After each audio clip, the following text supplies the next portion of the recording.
Bien qu'on puisse démonter une montre pour analyser ses pièces, cela ne nous permettra pas de savoir l'heure qu'il est. Chaque partie peut être comprise individuellement, mais la fonction globale du système ne peut être saisie qu'en prenant en compte l'interconnexion de ces parties et la manière dont elles agissent ensemble. Cela nous amène à la notion de systèmes autotranscendants. Ces systèmes ne se contentent pas d'évoluer de manière linéaire ou graduelle. Ils vont au-delà de leur état actuel et se transforment qualitativement, en franchissant des étapes qui ne peuvent être expliquées par des ajustements progressifs. L'évolution, donc, se fait par des sauts soudains et des transformations profondes, plutôt que par de simples modifications fragmentaires ou continues. C'est ce qu'on appelle les propriétés émergentes.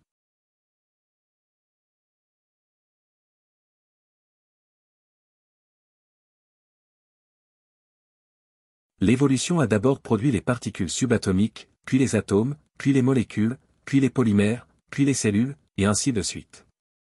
Les holons émergents sont, en un sens, nouveaux. Ils possèdent des propriétés et des qualités qui ne peuvent pas être strictement et totalement déduites de leurs composantes.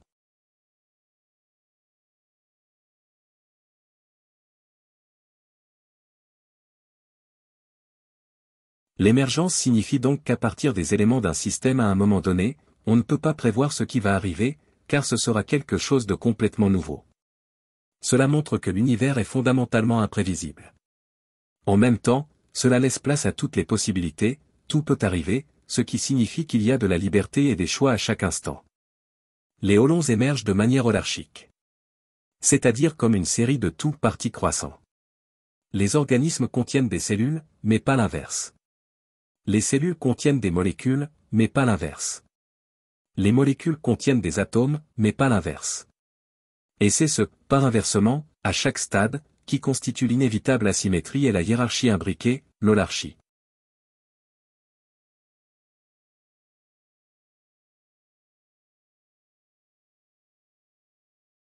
Chaque holon plus profond ou supérieur embrasse ses prédécesseurs subalternes, et ajoute ensuite son propre nouveau modèle plus englobant, ou sa complétude. Le multiple devient 1, et est augmenté d'1. Des éléments atomiques divers convergent sous la forme d'agrégats moléculaires. Des molécules spécifiques convergent sous la forme de cristaux, et de macromolécules organiques. Ces dernières convergent sous la forme de cellules, et d'éléments constitutifs subcellulaires de la vie. Des organismes unicellulaires convergent sous la forme d'espèces pluricellulaires. Des espèces de la plus grande variété convergent de façon écologique. La réalité apparaît comme un formidable ordre hiérarchique d'entités organisées allant, dans une superposition de multiples niveaux, des systèmes physiques et chimiques, aux systèmes biologiques et sociologiques. Chaque niveau inclut tous les niveaux inférieurs. Il y a des systèmes dans les systèmes dans les systèmes, au sein du système total en question.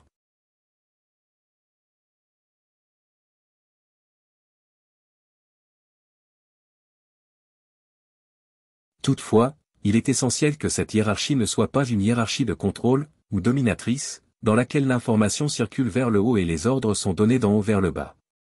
Chaque niveau maintient une certaine autonomie relative, et vit sa propre existence dans des relations horizontales avec son environnement spécifique. À chaque étape de l'évolution, les nouvelles formes qui émergent ne remplacent pas totalement les anciennes, elles les intègrent et les dépassent en même temps.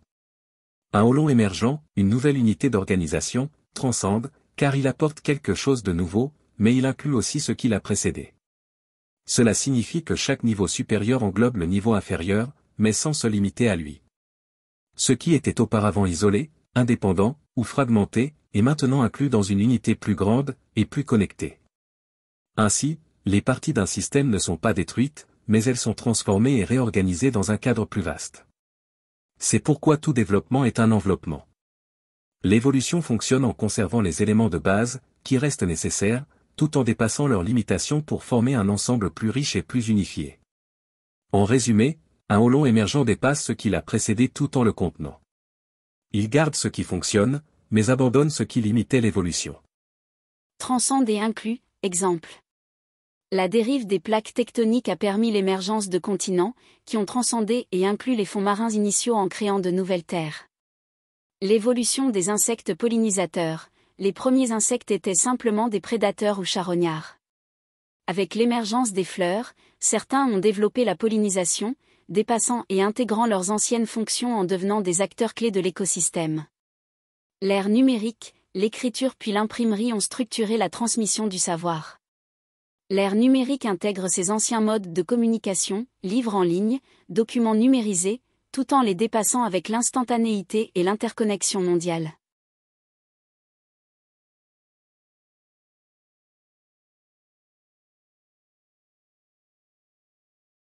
Même si un niveau supérieur va au-delà d'un niveau inférieur, il ne viole pas les lois ou les modèles du niveau inférieur. Il ne peut pas être réduit au niveau inférieur et il ne peut pas être déterminé par le niveau inférieur. Mais il ne peut pas non plus ignorer le niveau inférieur. Exemple. Une personne veut courir un marathon, niveau supérieur, objectif personnel. Toutefois, son corps, niveau inférieur, a des limites physiques, comme une blessure ou un manque d'endurance. Le niveau physique détermine les possibilités de réalisation de son objectif. La plante, niveau supérieur, cherche à croître pleinement, mais cette croissance dépend du bon fonctionnement de ses cellules, niveau inférieur. Par exemple, sans chloroplaste pour capter l'énergie lumineuse, la photosynthèse ne peut se produire, limitant ainsi son développement. La plante a besoin de lumière. L'inférieur, les cellules et leurs processus biochimiques, déterminent les possibilités du supérieur, croissance de la plante. Un individu souhaite développer une théorie complexe sur l'univers, niveau supérieur. Cependant, il doit maîtriser des concepts de base en mathématiques et physique, niveau inférieur, car sa pensée ne peut pas s'élever sans ses fondations. La pensée doit s'appuyer sur des principes plus simples pour évoluer.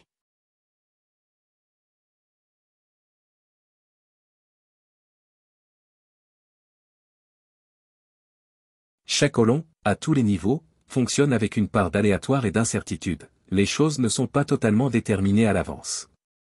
Mais lorsqu'un Olon fait partie d'un ensemble plus vaste, un niveau supérieur, cet ensemble influence ce qui se passe à l'intérieur du Olon.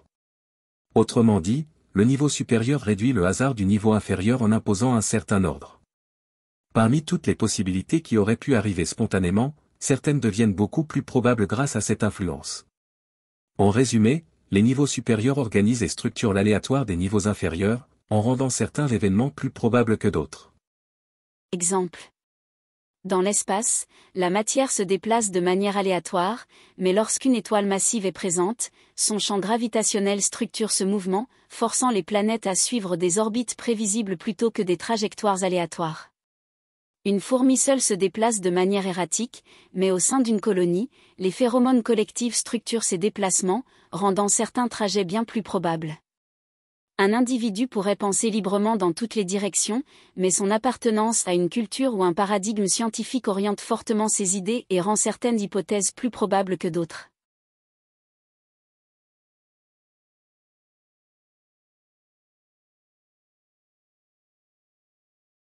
Le supérieur vient chronologiquement après l'inférieur. Mais tout ce qui est plus tardif n'est pas supérieur. Exemple de chronologie. Les montagnes, par exemple, sont le résultat de processus tectoniques plus récents, mais elles reposent toujours sur des couches géologiques bien plus anciennes. Bien que le néocortex ait émergé plus tard dans l'évolution, il a toujours besoin des structures plus anciennes pour fonctionner. Ces parties archaïques sont essentielles pour les réflexes de survie, les émotions primaires et certaines fonctions autonomes comme la respiration. Bien que l'informatique soit une discipline récente, elle ne pourrait pas exister sans les mathématiques, car les algorithmes reposent sur des concepts mathématiques très anciens.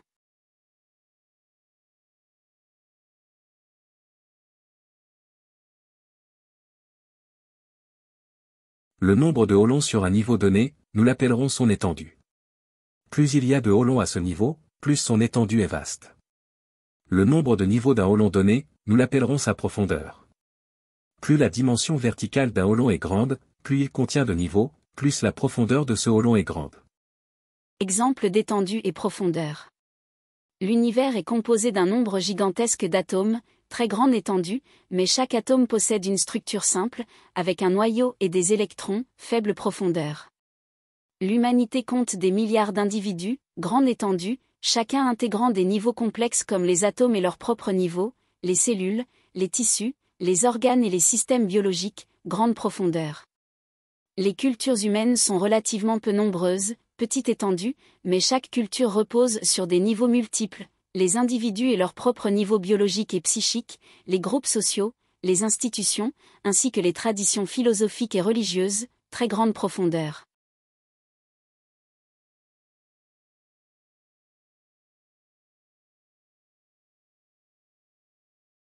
Nous pensons souvent que la matière, physiosphère, est plus vaste que la vie, biosphère, et que la pensée, noosphère, est la plus restreinte. Pourtant, en termes de profondeur, c'est l'inverse. La physiosphère est le monde matériel, la base de tout. La biosphère émerge de la physiosphère mais ajoute la vie, qui se reproduit et évolue. La noosphère englobe les deux, car la pensée humaine transcende le vivant par la culture, la conscience et l'innovation. Chaque sphère intègre et dépasse la précédente, la pensée ne flotte pas au-dessus du réel, elle en est le niveau le plus profond et structurant.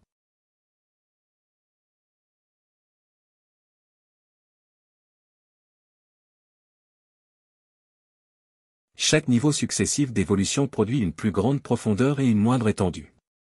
Plus la profondeur d'un hôlon est grande, plus son existence est précaire, plus son existence dépend aussi de l'existence de toute une série d'autres hôlons qui sont à l'intérieur de lui. Et, puisque les hôlons inférieurs sont des composantes du supérieur, il ne peut pas exister physiquement plus de hôlons supérieurs qu'il n'y a de composantes. Le nombre de tout sera toujours inférieur au nombre de parties, indéfiniment. C'est ce qu'on appelle la pyramide du développement. Exemple de pyramide.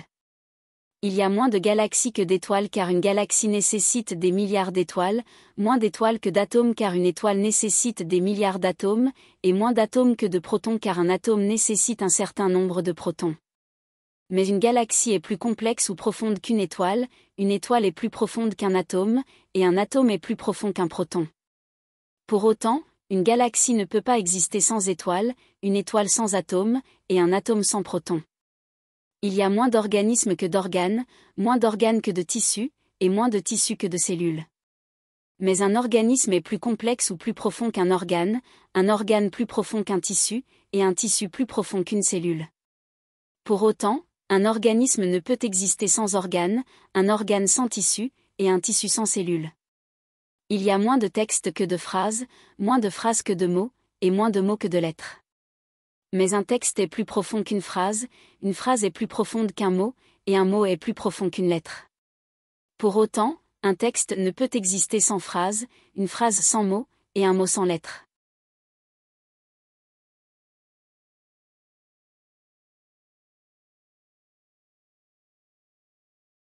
Un électron, par exemple, enregistrera de nombreuses forces physiques, mais n'enregistrera pas ou ne réagira pas à la signification de la littérature, pas plus qu'il ne répondra aux avances sexuelles d'un lapin. Les hôlons traduisent leur réalité selon les modèles de leur agence, de leur structure profonde relativement autonome et cohérente. Les stimuli qui ne correspondent pas à la structure profonde ou au régime ne sont simplement pas enregistrés et pourraient tout aussi bien ne pas exister. En fait, ils n'existent pas, ne se révèlent pas, pour ce hôlon.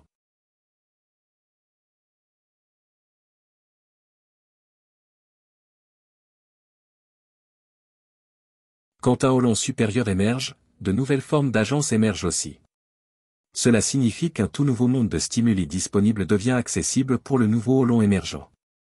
Un cerf enregistrera et répondra non seulement aux forces physiques qui continuent à l'affecter, mais aussi à toute une gamme de forces biologiques, de la faim à la douleur, en passant par la pulsion sexuelle, qui ne font simplement aucun effet sur les atomes qui le composent.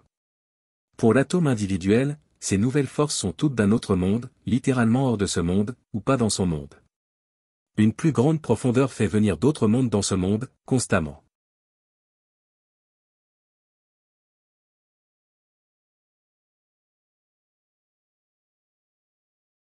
Détruisez n'importe quel type de hôlon, et vous détruisez tous les hôlons au-dessus de lui, et aucun des hôlons en dessous de lui.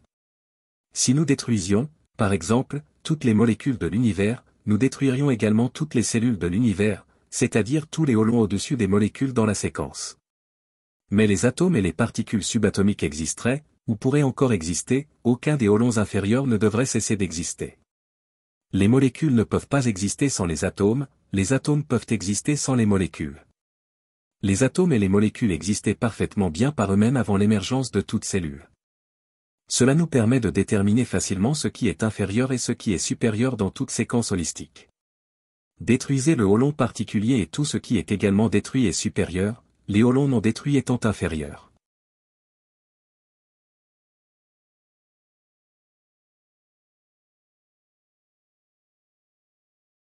Plus un hôlon est fondamental, moins il est significatif, et vice-versa.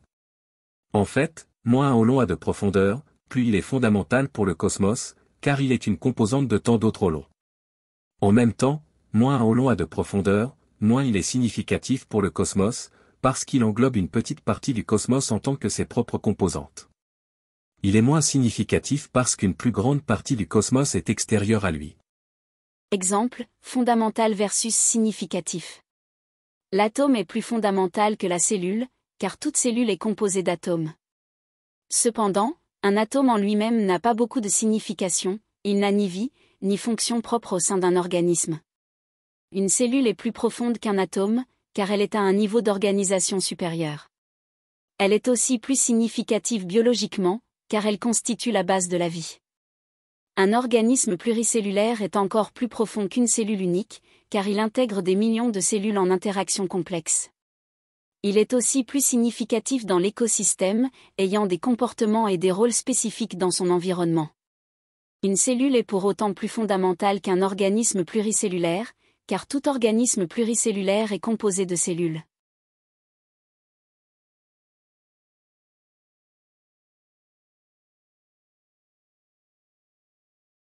Coévolution des holarchies. Chaque niveau de la réalité évolue en interaction avec les autres. Aucune entité ne se développe de manière isolée. Simultanéité des évolutions micro et macro. Ce qui se passe à un niveau influence directement les niveaux supérieurs et inférieurs. Le macro, niveau supérieur, façonne l'environnement du micro, niveaux inférieurs. Inversement, le micro, individu, structure de base, façonne et modifie le macro. Rétroaction circulaire entre micro et macro. L'évolution d'un niveau ne se fait pas de manière linéaire, mais en interaction avec son contexte global. Par exemple, une avancée technologique, micro, peut transformer une civilisation, macro, mais l'environnement culturel et social, macro, influence aussi la direction de ces innovations, micro. Cela s'applique même entre niveaux hiérarchiques très différents. Ce principe ne concerne pas seulement les éléments d'un même niveau, les individus dans une société par exemple, mais aussi des niveaux complètement différents, la biologie des cellules et l'évolution des espèces par exemple. L'ensemble constitué par un système complexe et son environnement forme une totalité évolutive.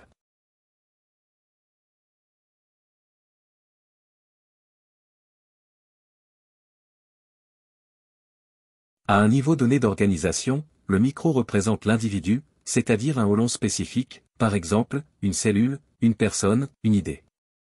Le macro représente le collectif, soit l'ensemble des hôlons similaires qui interagissent et forment un tout plus large, par exemple, un tissu biologique, une société, une culture.